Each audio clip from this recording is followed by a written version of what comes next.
मयूरभंज जिले में 3टी पौराध्यक्ष पदक शासक बीजेडी हाथेइथिबा बेले उदला आसनटी बीजेपी हाथेइबारे सफल होइछि। शासक बीजेडी बारिपदा पौराध्यक्ष पदटी जीति लगातार 3 थर शासन क्षमता निज पाखे रखा सफल होइछि।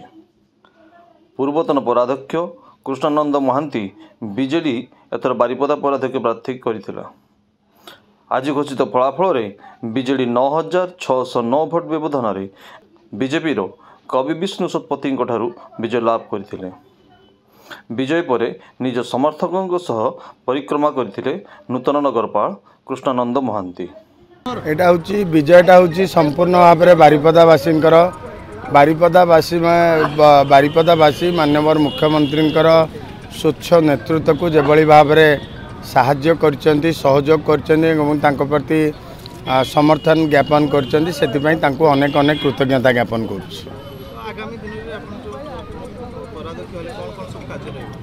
जोटा आमे कहितलु आगुरु जोटा कहितलु आपन को से काम आमे करिवो बारिपदावासी आमे प्रथम काउंसिल बैठक रे सबु काउंसिलर मान सहित बसिकी दलीय नेतृत्व सहित बसिकी एवं दलर उच्च कर्तृपक्ष सहित बसिकी बारिपदार हितपाई विभिन्न योजना आम कार्यकारी करने। सेहीपरि रायरंगपुर रे दीर्घ 25 वर्ष पर प्रथम करी पौराध्यक्ष पदटी बीजेडी अभिषेक पट्टनायक जीति।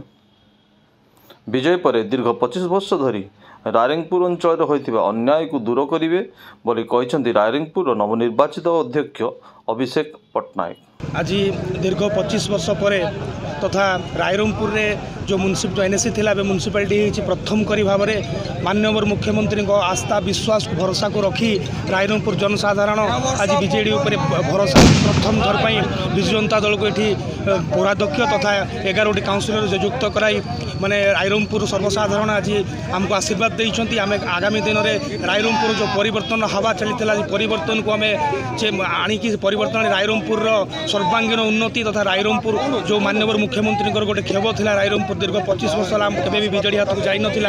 आज तांकर माननीय मुख्यमंत्री आशीर्वाद जो आमे आज विजय लाभ करूँ आम निश्चय यहाँ आम आज विजु जनता दल तरफ आम कमिटमेंट करूँ जे आगामी 5 वर्ष भितर 25 वर्ष जो न्याय रायरंगपुर को मिली ना आगामी 5 वर्ष में मिल और रायरंगपुर गोटे सर्वांगीन उन्नत सहर में परिणत हम। और मुझे गोटे कथा कहवाई चाहूँगी यहाँ मोर विजय नुहे कि विजु जनता दल विजय नुह ए विजय हूँ रायरंगपुरवासी रायरंगपुर जनता रायरंगपुर म्युनिसिपालिटी। धन्यवाद। करंजिया विज्ञापित अंचल बीजेडी पपी पृष्टि विजय होते। विजय पर करंजिया विज्ञापित अंचल को विकास धारा आग को आगे नेबे बोली कही पपी पृष्टि।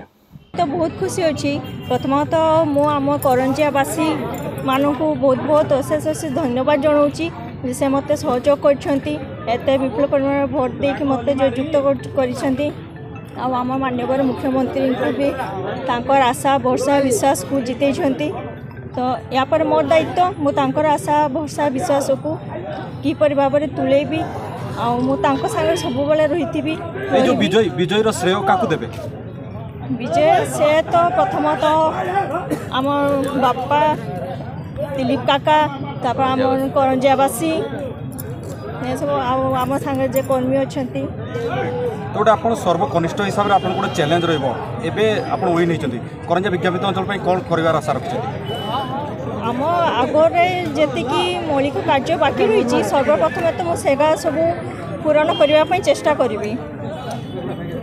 उदला आसन बीजेपी प्रार्थी तथा सांबादिकार लोकप्रतिनिधि भाव प्रमीला पंडा विजय लाभ करिछि।